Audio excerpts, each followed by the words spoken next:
Hello, my name is Wendy Cranford. Welcome. Today I am going to show you how to make a really cool card using a technique called clear heat embossing. I originally saw this idea from Jennifer McGuire, and I went ahead and kind of made my own ideas with it, and so we're going to get started and I'm going to show you how to do that.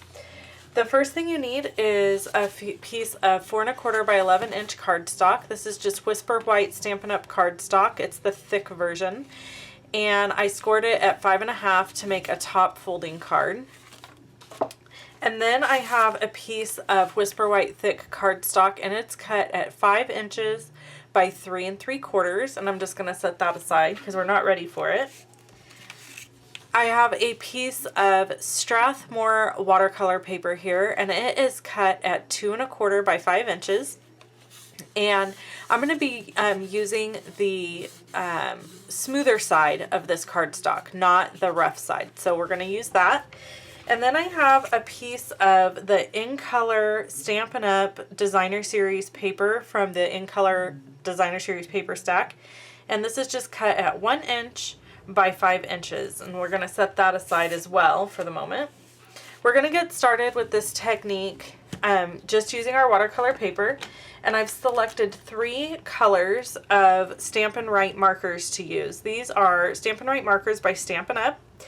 And these work really great for this technique if you kind of know how to do a little extra nudging with them. So I'll show you what I mean by that. You can also use Tombow markers for this.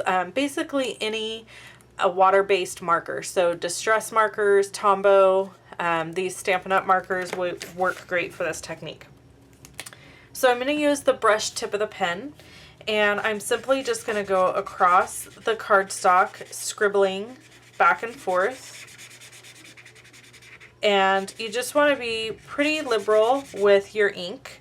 This is Dapper Denim. These are some new Stampin' Up! Ink colors. This is Emerald Envy. And I'm just going to scribble these down. And it's okay to add a little bit of color back up into the other color. It really doesn't matter. And this is Cucumber Crush.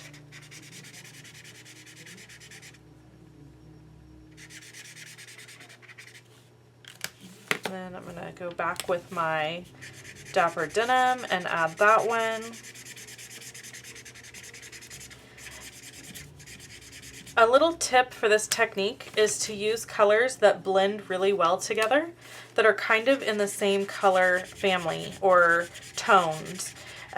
You probably wouldn't want to use a yellow and a purple, because if those two colors blend, it's going to make a muddy brown color. So I definitely recommend using colors that go nicely together. So some examples of that would be a pink, a yellow, and an orange, a pink and some maybe different tones of purples, or like this, blues and greens. You really want to use colors that are close to each other on the color wheel. Okay, so we have all of this done, scribbled on. And now you're going to need a nice wide flat brush. This is my favorite flat brush. It's by Artist Loft. It's really inexpensive, and it's a 3/4 inch flat brush. So you're going to need a little glass of water, and I'm just really putting a lot of water on this brush, and I'm going to start actually going to go ahead and take this paper towel so I don't have a humongous mess here and put it underneath. And then you're just going to start going back and forth, continuing to add water and work your colors. So at first, this really doesn't look like it's doing much, but the more water you add and the more aggressive you get with the paintbrush, you're really going to start to see these colors blend, and they're just beautiful. So as you can see now, I am pushing the tip of the brush down into, I'm getting very inky, I'm pushing the tip of the brush down into the cardstock to move that ink around, pick that pigment up and move it around. I actually kind of want these colors to bleed into each other, so they mix really nicely and I have a nice finish. Okay, so next up is going to just be letting this cardstock dry. A suggestion, if you let the watercolor dry on its own, it's going to dry with a little bit more pigment and less warping. If you use the heat tool, then you're going to end up with a little bit more warping, and the color will fade a little more. I've noticed that when I use these markers. So that's just a little tip for you on this.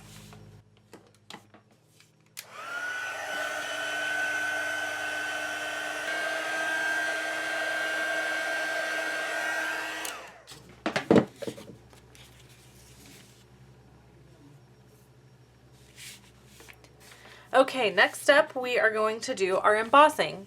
I have the EK Success powder tool here, and I prefer this powder tool for this technique because I can actually kind of splash the powder out of the tool, and I really like this to be covered liberally with powder, because if there's any dampness at all, your embossing powder will stick to the cardstock, and you don't want that to happen. So I'm pretty generous with my powder tool on this technique. And then we're going to use our Versamark ink pad to ink up our stamps. And we are using the Seaside Shore stamp set from Stampin' Up. And I'm going to grab my ink or my stamps here real quick. I've already mounted all my stamps. This is the anchor stamp.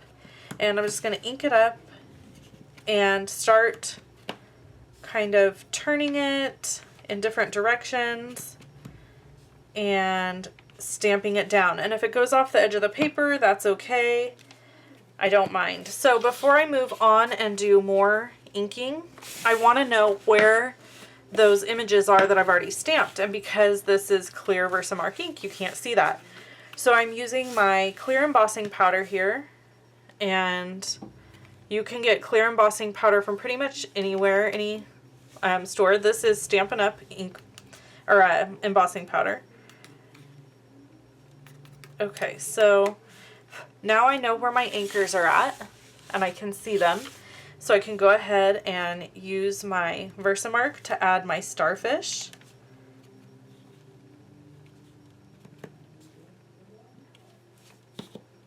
And then I'm going to go through the same process.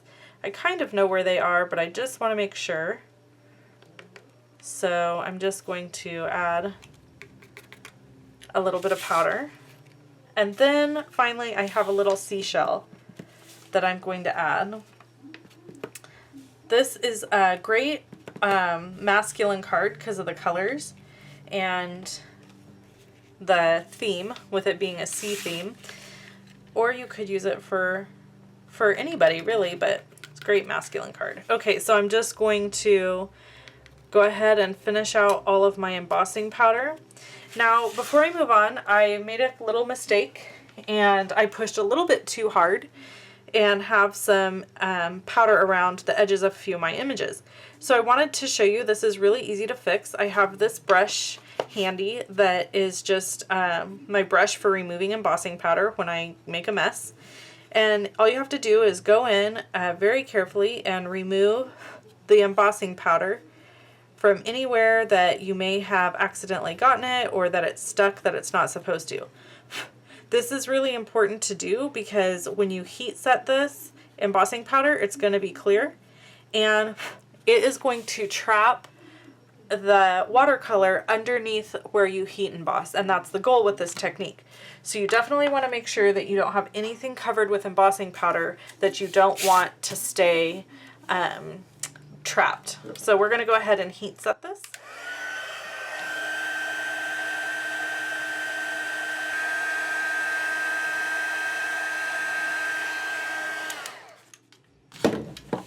All right, we're all done heat setting, and now you're going to need a paper towel because this is where the magic happens. This is my very favorite part of this technique. I kind of feel like it's Christmas time when I do this part, because it's like it's revealing the cool part of this. So you're going to need your water again, and you're going to go back to this big brush that you had before, and you've got your piece of watercolor paper here that you've all finished embossing, and you're going to get this water nice and wet, and then, or the paintbrush nice and wet, and then you're going to feel like you're going to destroy this.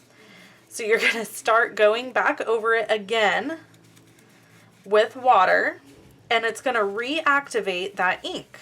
But if you know about watercoloring, you know that when you add water to pigment, watercolor pigment, it lifts the pigment.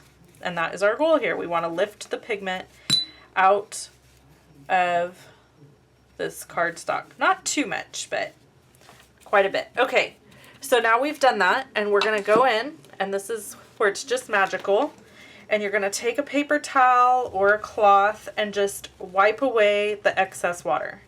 And what you have left behind is this gorgeous pattern that is iridescent because it's shiny and glimmery, and it's so much darker because your watercolor has been trapped under this clear heat embossing. Isn't that fantastic? So we're going to assemble the card. I could talk about just this part all day because I think it's so much fun. But we are going to assemble our card. I've kind of made a mess here with my water. It happens, right? And I'm going to use some fast fuse adhesive to, you know what, I'm going to lay down another paper towel here just because I really got this wet. Okay, so we're going to use some fast fuse adhesive to adhere that little 1-inch strip that I talked about before. And I'm just going to let it peek out about a little more than 1/8 of an inch probably. And I can see that I have a little bit peeking out there at the top of the watercolor piece. So I'm just going to trim that away and go ahead and turn this over. And now I'm going to use my dimensional tape.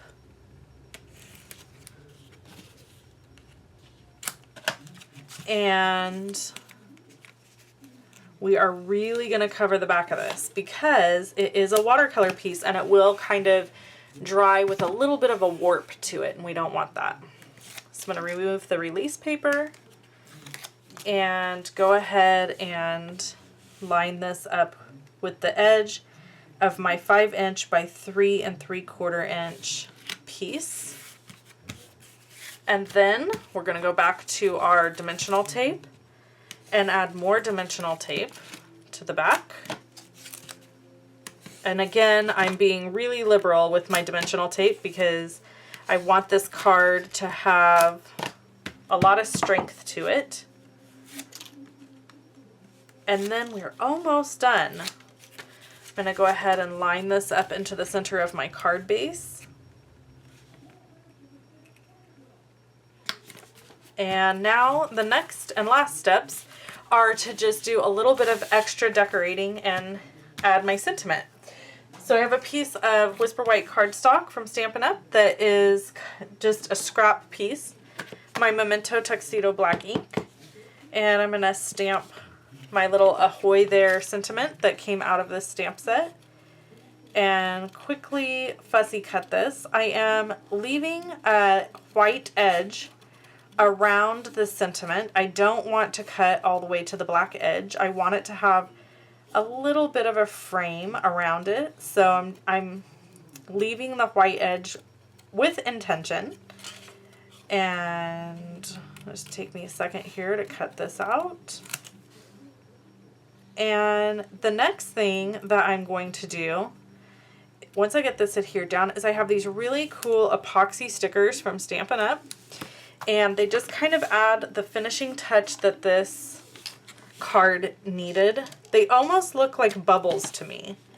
So I'm going to add those really quick. And I'm going to go ahead and pick up the bubbles, is what I call them, and just layer them down on top of here. And just kind of in a random order. And I've got stars and hearts and circles, but really to me only the stars and hearts kind of go with this card. Or the stars and circles, I should say.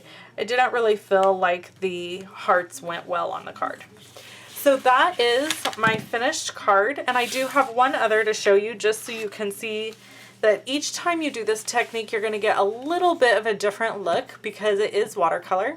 So this one turned out a little bit darker than this one, and that's my card. I hope you enjoyed this technique. Thank you so much. Bye-bye.